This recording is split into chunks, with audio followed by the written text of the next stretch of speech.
Assalamualaikum warahmatullahi wabarakatuh. Saya Nur Amalina Umairah binti Mad Adanan S71208.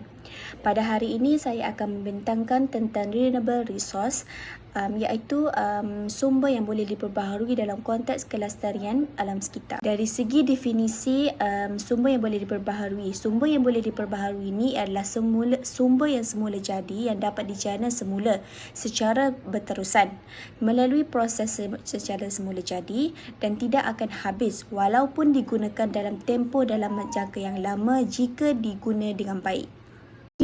Contoh sumber yang boleh diperbaharui ini adalah, antara contoh yang pertama adalah tenaga angin, tenaga solar, tenaga hidro, biogeosim yang semakin banyak digunakan di seluruh dunia sebagai alternatif tenaga. Segi kepentingan untuk sumber yang boleh diperbaharui adalah penggunaan sumber yang boleh diperbaharui ini amat penting kerana ia dapat mengurangkan pencemaran, menenangi isu pemanasan global serta memastikan bekalan tenaga yang lebih stabil dan secara berterusan.